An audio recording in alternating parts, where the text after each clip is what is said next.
All right. Hey, all right. So today I'm working on a project that I'm having trouble seeing, and I'm trying to find a way to be able to see inside of a machine. And I'm going to try something. I don't know if it's going to work. We're going to make it through. It's going to make an interesting video, or, well, I'll probably delete it and you'll never see it.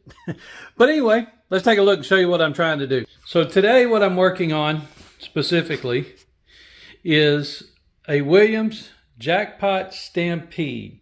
This is a model 400 of the Williams gaming systems.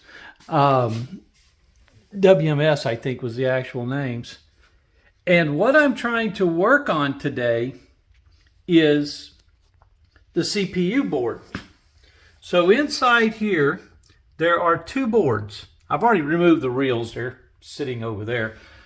But get that out of the way. There we go. All right, so there are two boards. This top board is an I/O board. These lights here, very helpful lights, are different powers, 12 volts, 5 volts, negative 5 volts, etc. And over here is a what they call a fail, F-A-I-L light. If something's not working right, it will do that.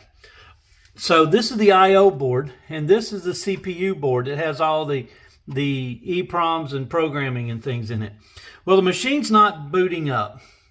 And way back there in the back is a CPU, is a LED light that says this is that gives some indication as to what's going on. And yeah, I'm going to turn the light off. We're going to boot the machine up. See the little lights all come on and the little fail light. And you can see it glowing back there. Way back there. See it glowing back there? There, see it? Ooh. That's interesting. So I get some type of reflection, but I can't really tell what it's doing. So we're going to turn that off. So let me show you what it is. I got another board over here on my workbench. And this is the actual CPU board. The chips are out of it and they're over there. But that's the LED light I'm trying to see. And you can see, this is kind of the view that we're getting, how far that is back there, and I'm trying to figure that out. So I'm trying to say, how do I see in between those boards? And I have to have it in the boards, because look at all these connectors. I don't know where the power is going to be, and it's got to have the I/O board and the back board. I don't know how to pull that out. So what I thought was, wouldn't it be cool if I went to and picked up a dental toolkit? It had a dental mirror in it. And I said, man, maybe I can use that dental mirror. Ooh, look at that. That looks like that could work. Obviously, I can't press it that high.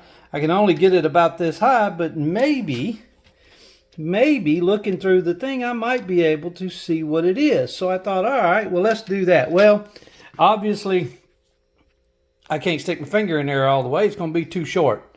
So I have these wooden cotton swabs I use. They're pretty long. And what's nice about them, 6 inches in length, I like these because they're stiff and I use them to clean inside of pieces that I can't reach, inside of various different, whether it's things like this, which really isn't, really don't use that to do that. But anyway, that shows you the point. But I thought, well, what I could do is tape this onto here. If I tape this onto there, ooh, look at that. I'm long enough. Maybe that'll work. So that's what I'm going to try to do. I'm going to use some electrical tape. We're going to put it around there. We're going to tighten that on that end. I thought about, well, do I put it on this side? Well, if you notice the angle, it's going to make it stick up. Remember, I need to try to lift this as high as it's going to be. So I'm going to put it on this side, try to get more of an angle of it so I can raise it up more. And there we go. I'm sorry. So this is, see how it raises too much. So I'm going to try to get underneath it, tape it like that, and then see if I can use it to put it in there. So anyway, we're going to try that and see what happens. Well, there you go. Look at that. Looks like, and it looks like I can hold it, and I can manipulate it pretty easy up and down, left and right. So I should be able to maybe go in there as best I can and maybe get some sort of review on it. But what I'm seeing is that mirror is really, really flat. So what I'm going to try to do is see if I can bend this angle here a little bit and see if I can get that angle bent. So let me see what happens if I try to bend it. I'll probably break it, but let's see what happens. Well, I got a little bit more bend out of it. I'm afraid to break it just yet. I'm going to make one attempt at it, see what happens. Now, one of the things I will tell you, if you're going to try to do this and you might have a dental tool, it may not even need to be said, but I'm going to say it anyway. Make sure your little dental stick here, make sure they're not metal, because the last thing you want to do is short something out in there when you stick it in there. Also, that mirror needs to be either plastic or something, or some type of glass, so that you don't, plastic, glass, whatever. So if that's metal, which they could be, you could obviously short things out. So let's not short things out in there. All right. So first thing I'm going to do is I'm going to stick it up inside the machine. Open wide and say off. Wait, let me turn the light back on. There we go. All right. So open, say off. Run it up in there. Oh, that's really a challenge. All right. I'm going to sit down. Probably should work this on a taller bench, but I think I'm back there behind it now. It's really hard to see. Now, obviously, if it's hard to see with this thing, trying to see it with a, well, without anything is really tough. So let's see what happens here. Oh, see, I don't think I'm behind it. Am I?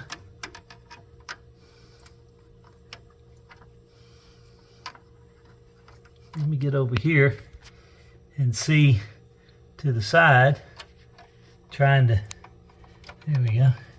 Boy, that's really tough. Get my camera to focus back there.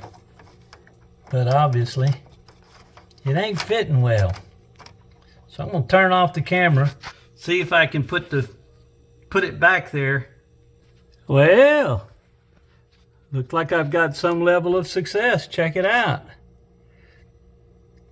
I'm going to turn the light off, see if maybe it'll focus better. Look at that. Oh man, look at that.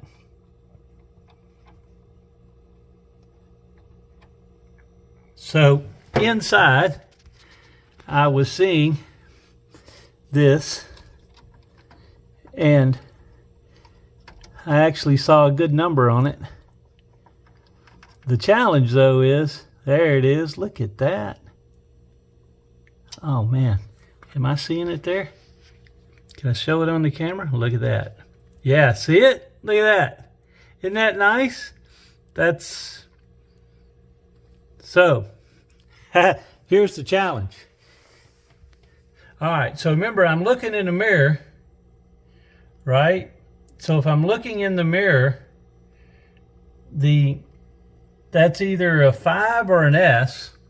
Well, that came in really good focused a while ago. There it is. It's either a 5 or an S. So I have to think about this a minute.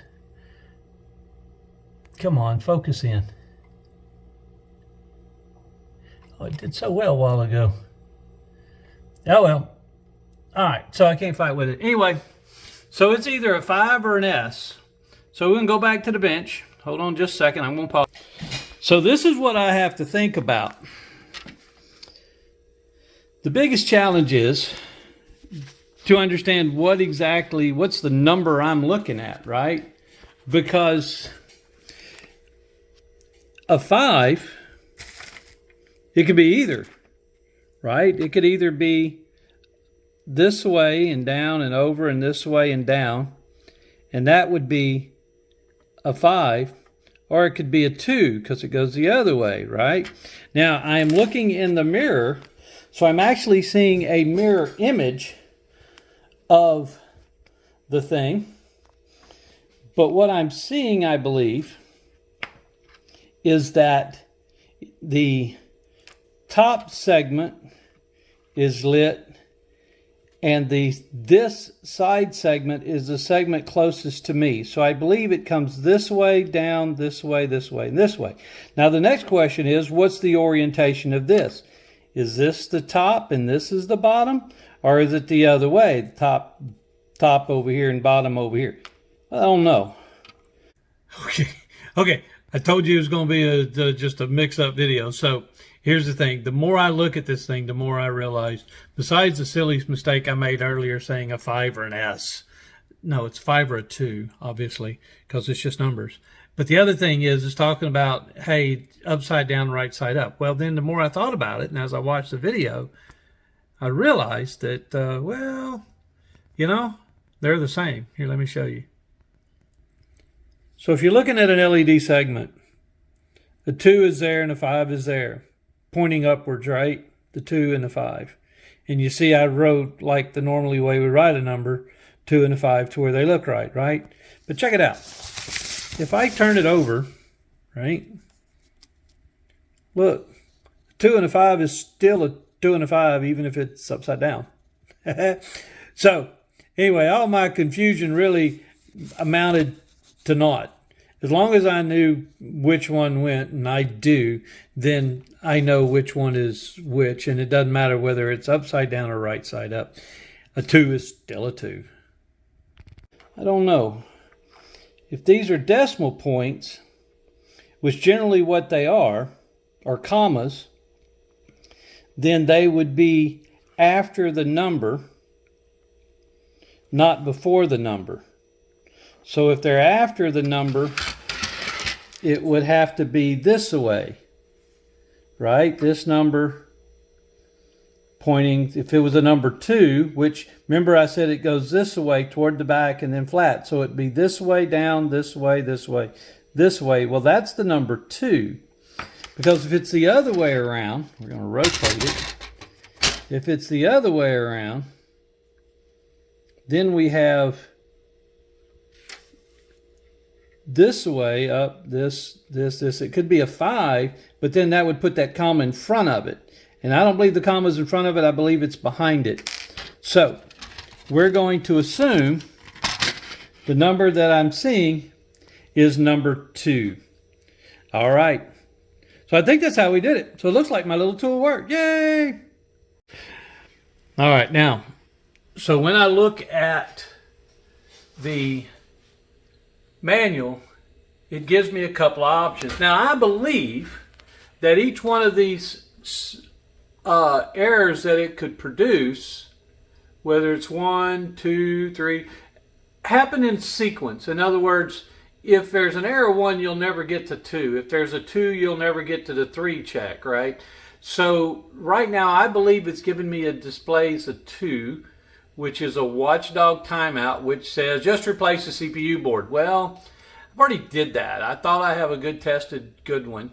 And then it says the EEPROM or the bus buffer may be bad. So using my mirror, I now know that I need to concentrate my error, my diagnostic processes on these and see what I can figure out. So anyway, there you go. Nice, short, sweet, simple. Here's a quick, easy little tool. Isn't that? Cost me $6 at Walgreens for the mirror. You can probably get one cheaper than that. But anyway, quick, short little tool. There you go.